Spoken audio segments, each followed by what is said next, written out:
Epic CEO Tim Sweeney has been scrutinized for adding fuel to a fire. The ESA have managed to dox thousands. Take-Two are scoring big on microtransactions. Riot finally have a new game for the world, and far more, with Creative Assembly entering a new partnership and Hello Games announcing the release date for No Man's Sky Beyond.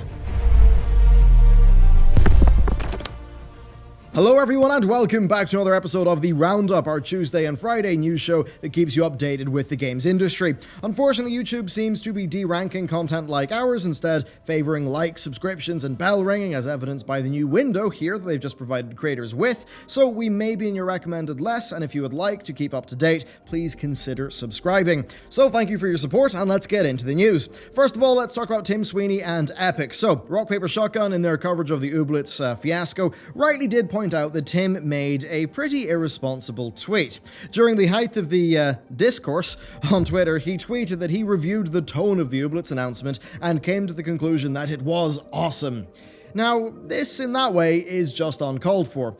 Tim contributing to the divide of the gamers TM and developers is helping absolutely nobody. Now, as you'll know from yesterday's video, I took significant issue with the Ooblets post and the following coverage by much of the press, but in this case, I think it was irresponsible of Tim in his role to tweet that, as it would have contributed to the trouble that one of his partners was facing. That's the kind of tweet that I would expect from a bystander trying to stir up a little bit more drama, and not the CEO of Epic Games. Then further to this, Epic Games have officially responded to the situation. They say some agreeable things, like they say that the community has a right to speak freely and critically, and that when everyone shares their views, the good ideas prevail. That's all well and good, but they then go on to say that the announcement highlighted a, quote, disturbing trend that's undermining discourse, the coordinated and deliberate creation and promotion of false information accompanied by harassment of partners, promotion of hateful themes, and the intimidation of those with opposing views. Now, make no mistake, there is a bit of truth to that. There are bad actors who were going around faking screenshots and spreading some dangerous lies, and the Ooblets devs for sure are under some serious fire, but that's not the whole story, Epic.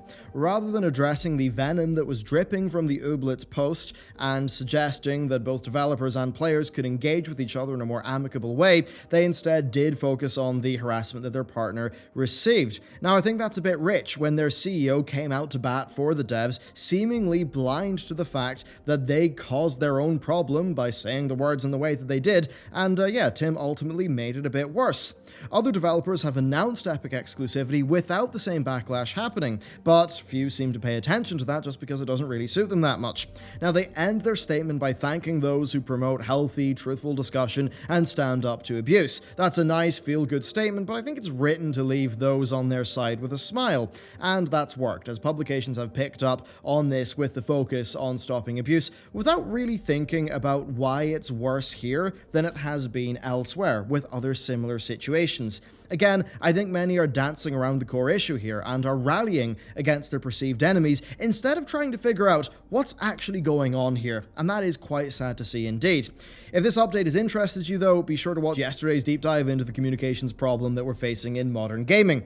Anyway, let's move on. The ESA Doxx. As much as we all love enjoying the E3 announcements, the organization that runs that press show has been caught with their pants down. The Entertainment Software Association was recently discovered to have doxed 2,000 journalists and content creators. They had the personal details of E3 Media Pass owners from 2019 available on their website through their helpful links page, and you could pretty much get it with a single click. Now, supposedly, this breach has been known to the ESA since May, with them knowing about their lack of security from as far back as February, but that they ignored reports seemingly until they were contacted by journalist Sophia Norwitz. The ESA did have time to take the link down before the story went live, but the data was still accessible via direct links, so they didn't pull the file down seemingly, and of course Google's cached version of the website was up for some time afterwards. Now, the ESA sent out an apology saying that they've investigated the situation and that they also found information from E3 2004 and 2006 on third-party archival sites that they've since gotten removed.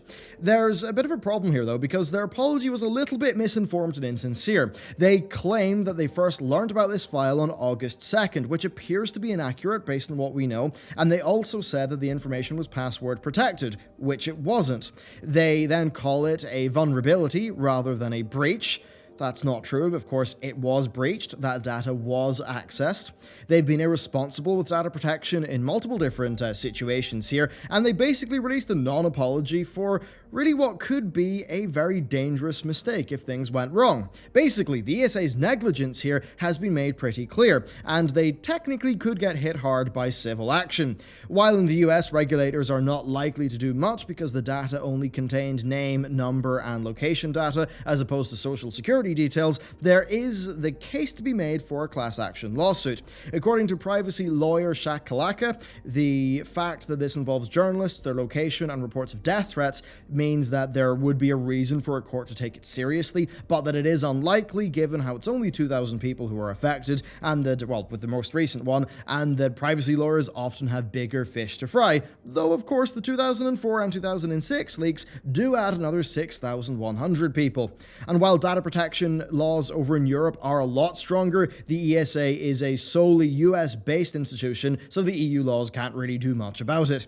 And it's hard to tell what the outcome will be here. The legal system is complicated, so we will just have to wait and see what sort of fines the ESA are hit with. But if there ever was a crippling strike to take down E3, this could be a little bit of it. You know, if journos and YouTubers didn't want to go out of principle or maybe out of a bit of fear over their information being leaked, you know, companies like Sony and co, like Nintendo already do it with their directs, they could just decide to do their press releases at a time and place of their choosing, which, you know what, maybe it will be in June, but maybe it just won't be under the ESA's roof. So who knows, E3 2020 could look a little bit different to what we've been used to. Anyway, with that covered, let's move on to the quickfire section of the roundup. Take-Two, to nobody's surprise, have said that Rockstar Games' online experiences have exceeded expectations. In their recent earnings call, they've reported $299 million profit in Q1 of fiscal year 2020, and the net revenues grew 39% year over year to $540 million. This was majorly accomplished by, you guessed it, recurrent consumer spending, which grew 55% and now accounts for 67% of their total net bookings. That growth is down to the strength of GTA and Red Dead, though they do say that NBA and Borderlands also contributed heavily to their total bookings, I believe with Borderlands selling like over 5 million copies over the last few months. Well, the Borderlands franchise. As for their future, well, they say they've got their strongest dev pipeline in history, including sequels and new IP, seeking to capitalize on industry trends. What's very interesting is that their outlook for the second quarter of 2020 is really, really high. They're expecting between $855 million and $905 million in net revenue. I suppose between Borderlands 3's launch and GTA Online's new casino, it is a high target, but it seems like it's a pretty darn feasible one. Then next we've got some really odd Double Fine news. So, Double Fine, 4 years after raising almost $4 million through Fig, are going to pay their investors back some profit. But it's not because Psychonauts 2 is releasing, it's because Microsoft purchased the publishing rights. So because Microsoft purchased the publishing rights, Double Fine are now going to be paying back their first and final dividend out to investors at a 139% return. That means that every $500 share will return just shy of $700 back. That does sound appealing, but there is a bit of a catch. It's the first and final dividend. Of course, a lot of people will have backed that on Fig, hoping for a recurring source of income, right? You know, as the game continues to sell. Instead, yes, they have good security, they are getting a really good return, but it's also not really what they would have expected from Fig, which absolutely is a strange situation to end up in. Anyway, with that covered, let's talk about Riot. At Evo 2019, Tom Cannon confirmed that Riot are working on a new fighting game. Now, Tom, founder of Evo and Radiant Entertainment, has been working with Riot since 2016, and despite radio silence, it was pretty clear to most people what the plan was, as Tom and his colleagues at Radiant were picked up based on their work on Rising Thunder. It'll be interesting to see what the take is, although it almost certainly will rely on their existing IP, which does make sense. People have been calling for a League of Legends fighting game and just more games from Riot for years now. Then also, there's a weird thing with Evo. The tournament organizers seem to have forgotten their size and the responsibility that comes with it. They created a short video that emulated a Metal Gear Solid codec call using audio from a private cameo request from Snake's VA. Now, it was only a few seconds long, and it had the voice actor David Hayter saying that was some good-ass Tekken to the Tekken director. Now, people mistook this little joke as being official material and actually got excited for a character reveal. Evo, of course, had to apologize for this, and David was very sharp with them on Twitter, claiming that they did not consult either him or Konami, and he told them to not use him to promote their other games ever. It seems like it was a harmless joke, but nobody involved considered the implications of using somebody else's intellectual property without permission and what an audience may think of that. Next, though, we've got No Man's Sky Beyond. So, No Man's Sky Beyond has a release date. It is the 14th of August, and you know what? I am dead excited. So, this free update will add the long-awaited VR support, which so far has been critically acclaimed, as well as expanded online functionality, and, apparently, a third major element, one that will be entirely a mystery until players get hands-on. And even without this third element, previews of the update seem extremely promising so far, especially the VR aspect. This might be another step in Hello Games' path to redemption. In fact, I'd say many people already would think that they've redeemed themselves after the previous update, so this is just them taking a step further.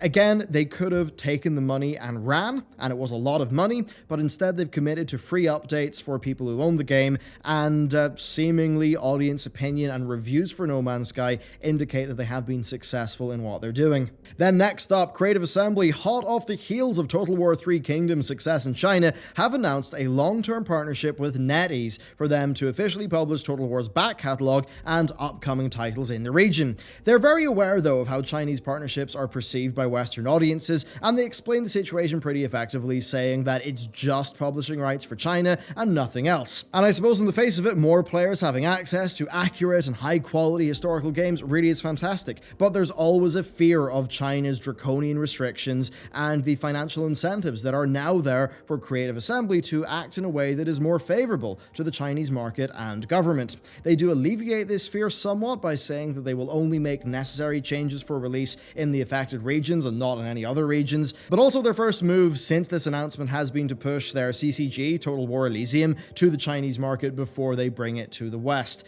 Still, I have to imagine that they'll be pretty reasonable here. If they go around altering their historical games, their core fan base will, well, let's just say they'll rise up a little bit and not be particularly happy.